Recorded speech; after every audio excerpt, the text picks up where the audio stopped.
Hello student, आज हम 10th class के इम्पॉर्टेंट क्वेश्चन करेंगे। ठीक है, एमसीक्यू के। और आप बच्चों ये समझ के चलो कि हमारा ये क्या हो रहा है, टेस्ट हो रहा है। और आपने ये देखना है कि आपके कितने स्कोर आते हैं। ठीक है, तो मैं आप टोटल आज 8 क्वेश्चन लेके आई हूँ। तो आप ये देखो कि आपने कितने क्वेश्चनों का आंसर सही दिए हैं, और जितनों के दिए होंगे प्लीज़ मुझे कमेंट करके बताना कि मैडम हमारे इतने मार्क्स आए हैं 8 में से। तो चलो ठीक है, स्टार्ट करते हैं। पहला क्वेश्चन पहला है, ये जो सारे क्वेश्चन है ना, ये आपके पेपर में आए हुए हैं। प्रीवियस पेपर जो क्वेश्चन पेपर थे ना, उसी में से मैंने सर्च मार के ये सारे क्वेश्चन निकाले हैं। ठीक है, तो चलो स्टार्ट करते हैं।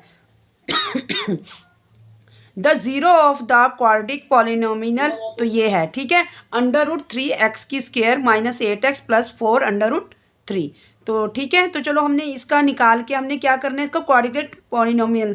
ठीक है, तो हमें ऑप्शन दे रखे हैं, आपने फटाफट इसको क्लिक करना है। ये 1 मार्क्स का एक क्वेश्चन होता है, तो इसलिए इसको सॉल्व भी जल्दी करना होता है। तो चलो हम सॉल्व कर लेते हैं। ठीक है, जैसे हमारा फर्स्ट क्वेश्चन जो है, हम इसका क्वेश्चन उतार लेते हैं यहाँ पे। -8x + √3। ठीक है, तो अब हम इसको कैसे सॉल्व करेंगे, ये देख लो। इसको अगर इससे मल्टीप्लाई करते हैं तो क्या आएगा हमारा।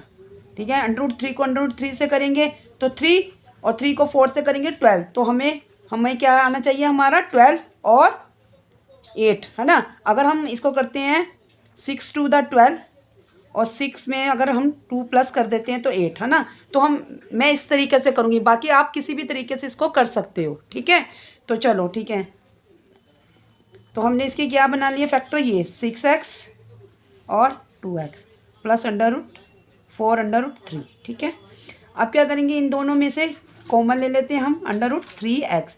अब 2x है तो एक x बाहर एक अंदर। ठीक है, अब हमने इसको देखना है कि हमारा 6 कैसे आएगा डिवाइड करने पर, है ना। तो अगर हम 2√3 को करते हैं ना डिवाइड, अगर हम इसको इससे डिवाइड करते हैं तो हमारा ये आंसर आ जाएगा। ठीक है, आप चेक करके भी देख सकते हो। फिर इसको 2 का 2, x का x प्लस इसका भी हमारे पास ये आ जाएगा 2√3, है ना। जब हम इसको इससे करेंगे तो हमारा as it is same answer ये वाला आएगा। ठीक है, तो अब हमारे पास सेम आ गई, यहाँ पे माइनस आएगा। ठीक है, तो हमारे पास ये आ गया x √3 = 0, और एक हमारा आंसर ये आ गया। अब इसका कर लेते हैं हम, कैसे करेंगे, x ये माइनस भी इधर के प्लस हो जाएगा। ठीक है, और एक ये इसका क्या कर लेंगे हम, √3x ये माइनस इधर के प्लस 2√3। तो एक हमारा ये आ गया और एक हमारा ये आ गया। ठीक है, तो अब देख लेते हैं कौन सा आया इसका आंसर। तो ये रहा 2√3 एंड 2 ये। ठीक है, तो हम इसको हम राइट कर देंगे। ठीक है, क्लियर है, कोई एनी प्रॉब्लम। वैसे इसको आप अपने तरीके से भी कर सकते हो, मैंने तो इसको क्या किया, मैंने इसके फैक्टर बना के कर दिए। ठीक है, अब हम सेकंड क्वेश्चन करेंगे, what are the value of x and y for the following pairs of linear equation. तो इसकी लीनियर इक्वेशन बनानी है। तो ठीक है, तो आपको तो वैसे आता ही होगा, चलो मैं एक बार फिर भी आपको बता देती हूँ कैसे करना है। ठीक है, जैसे हमारे पास ये क्वेश्चन है, इसमें से अब इन दोनों को इक्वल करने के लिए हम क्या करेंगे, पहले इसको 1 से कर लेते हैं। तो 3x + 2y - 7 = 0। अब यहाँ पे 2 से इसको कर देते हैं, 2 4 द 8, पता है ना आपको ये सारा मेथड, है ना। तो +2y और -6 = 0। ठीक है, ओ सॉरी, 2 को पहले इससे किया, 2 4 द 8, 2 1 द 1, 2 6 द 12, यहाँ पे हमारा 12 आ जाएगा। ठीक है, अब यहाँ पे प्लस है, यहाँ पे माइनस, यहाँ पे प्लस है, यहाँ माइनस, यहाँ पे माइनस, यहाँ पे प्लस। तो इसको कर लेते हैं। तो माइनस प्लस माइनस, 8 में से 3 गए 5। ठीक है, और ये कैंसल, और ये माइनस प्लस माइनस, तो इसका भी क्या आ गया हमारे पास, प्लस माइनस माइनस। तो 12 में से ये गए हमारे पास क्या आ गया, 7, और सॉरी 12 में से 7 गए तो 5 = 0। ठीक है, अब क्या करेंगे हम, ये -5x का 5x, और ये प्लस है, इधर आगे क्या हो जाएगा, माइनस, है ना। तो माइनस से माइनस कैंसल, 5 और ये नीचे आ गया, 5 1 द 1। तो x की वैल्यू क्या आ गई हमारी, 1 आ गई। ठीक है, क्लियर है। तो ऐसे ही अब हमने क्या करना है, अब हमने x की वैल्यू, अब y की भी फाइंड करनी है, तो हम इसी में रख लेते हैं फर्स्ट वाली इक्वेशन में। 3 का 3, 1 + 2y - 7। 3 1 the 3 plus 2y minus 7 0। तो ये इसमें से इसको लेस कर दो, 5 नहीं 4 माइनस इधर क्या आ जाएगा प्लस, y की वैल्यू क्या आ गई 2, 1 एंड 2। ठीक है, तो चलो अब इसको भी देख लेते हैं 1 एंड 2। 1 एंड 2 हमारा कहाँ पे है, ये रहा। तो इसका आंसर क्या आएगा, पहला। ठीक है, 1 एंड 2। अब हम करते हैं ये, if third question, if tangent A and cot B then the value of A plus B is. तो बताओ बेटा इसको कैसे करना होता है। अब टेंजेंट ए इक्वल है कोट ए के, तो आपको ये पता होना चाहिए कि टेंजेंट ए और कोट ए की दोनों की वैल्यू कब इक्वल होती है, टेंजेंट ए की और कोट ए की। जब आप वो देखोगे ना टेबल, ट्रिग्नोमेट्री का टेबल, तो आपको पता लगेगा जो कि ये हमारा जो होता है ना 45 डिग्री का, जो उसमें दोनों की इक्वल होते हैं। ठीक है, तो टेंजेंट ए भी 45 पे होता है, उसका भी 1 आता है, और कोट इसका भी 1 आता है। तो ठीक है, हमारे पास कौन सी होगा इसका 45। तो 45 और 45 कितने हो जाएंगे।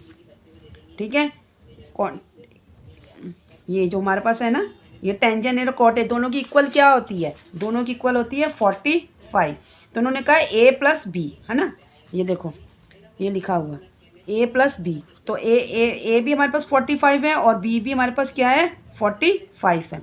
तो 45 और 45 कितने हो गए 9। तो यही हमारा आंसर था। ठीक है, तो ये बड़ा इजी था, तो ये रहा इसका आंसर। ठीक है, तो चलो अब अगला कर लेते हैं। Triangle A B C is an equilateral triangle of side 2a then length of one of the its altitude is. ठीक है, अब इसमें इन्होंने कहा है कि जो इक्विलेटरल ट्रायंगल है ना उसकी साइड क्या है 2a। तो इसका हमने क्या करना है, फाइंड क्या करना है, one of the its altitude is, इसका ये फाइंड करना है। तो इसको हम कैसे करेंगे, देखो बेटा पहले तो आप एक ट्रायंगल बना लो।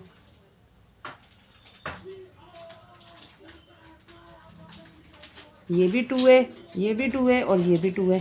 तो इनको नाम भी दे सकती हो A B C, और ये एल्टीट्यूड है जो हमने फाइंड करना है ना, इसको M का नाम दे देते हैं। ठीक है, तो अब हमने ये फाइंड करना है ना।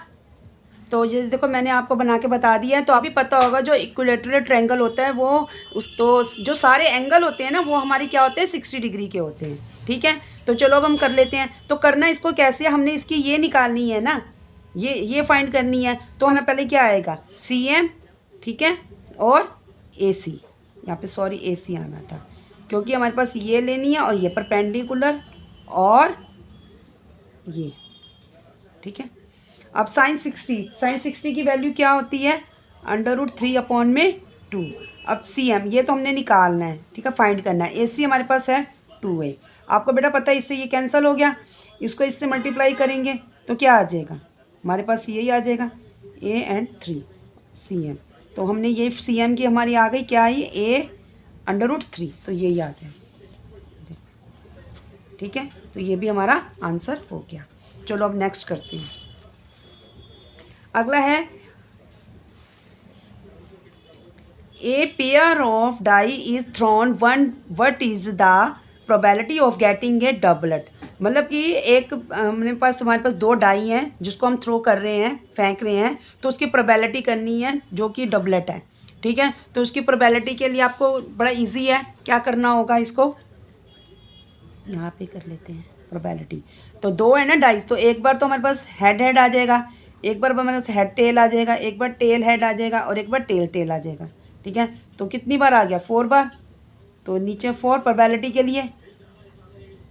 और डबलेट कितने, एक तो ये डबल और एक ये डबल, है ना, तो 2 आ गया, 2 1 द 1 2 2 द 4 1/2। तो हमारा आंसर क्या आ गया, ये 1/2। ठीक है, चलो अब नेक्स्ट कर लेते हैं। The mean weight of 9 student is 25 kg. If one more student is joined in the group of the means in the altered, then the weight of the 10th student is। बेटा अगर आप अपने दिमाग से करो ना तो आपको इसका आंसर अभी ही पता लग जाएगा कि इसका आंसर ये है, अगर थोड़ा सा दिमाग लगाओ। क्योंकि पहले उन्होंने देखो 9 स्टूडेंट का बोला है, तो 9 स्टूडेंट के लिए तुम क्या करोगे, मीन के लिए क्या करोगे, इसको इससे मल्टीप्लाई कर दोगे, ठीक है। जैसे मीन के लिए क्या करोगे आप, 9 स्टूडेंट है ना, तो इसको इससे 25 को मीन है तो इसको इससे मल्टीप्लाई कर दो, तो क्या आ जाएगा 9 5 25, 9 2 18, 18 और ये 2 18 20, 5 को 9 से कर दो है ना, 4 है जगह, हाँ 22, ठीक है ये आ गया। अब ऐसे उन्होंने कहा टोटल स्टूडेंट का, अगर हम टोटल स्टूडेंट का निकालते हैं तो एक स्टूडेंट और बढ़ गया तो अब 10 हो गया है ना, 10 को 25 से कर दो तो इसका आ जाएगा 5 0। अब इन्होंने कहा है कि जो then the weight of the 10th student is, उसका वेट जो 10वां स्टूडेंट है उसका वेट हमने बताना है कितना है। तो उसके वेट के लिए हम क्या करेंगे, जो 9 का वेट था वो तो इतना था और इसका क्या है 250 है, तो दोनों को हम क्या कर देंगे लेस कर देंगे। 250 में से 25 को इसको लेस कर दो तो हमारे पास 20 kg, ये हमारा आंसर आ जाएगा। ठीक है, तो ये आएगा। ठीक है, तो ये भी हो गया हमारा सवाल। अब हम करते हैं नेक्स्ट।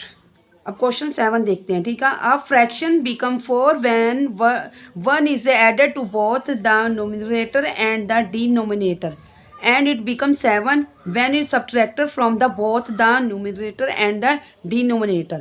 तो ठीक है, जो इसमें 1 ऐड करना है उसमें हमने 1 को सेकंड वाले में सब्ट्रैक्ट करना है। तो ठीक है, लेट द हम इसको x मान लेते हैं, x एंड y। ठीक है, इसको x एंड इसको y। तो चलो पहले इसमें ऐड करना है 1, तो हम ऐड कर लेते हैं। तो हमारा दोनों में ऐड करने पे हमारा क्या है 4 है, बिकम क्या है 4 है।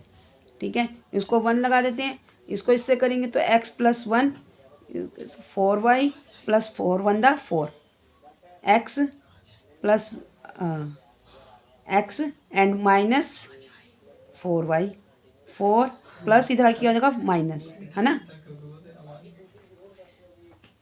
3। तो ये हमारी फर्स्ट इक्वेशन हो गई। ठीक है, अब हम ऐसे ही सेकंड में क्या क्वेश्चन में था, सब्ट्रैक्ट था 7, इसको इससे कर देंगे तो x - 1 7y एंड 7 1 दा 7। ठीक है, आपको पता लग रहा है ना, इसको इससे करना है, इसको इससे करना है। तो अब x का x यहाँ पे प्लस, इधर क्या हो जाएगा माइनस -7, यहाँ पे प्लस हो जाएगा माइनस प्लस माइनस, तो आ गया -6। ठीक है, ये हमारी सेकंड इक्वेशन हो गई। ठीक है, अब दोनों को इक्वेशन को लेके ऐड कर लेते हैं।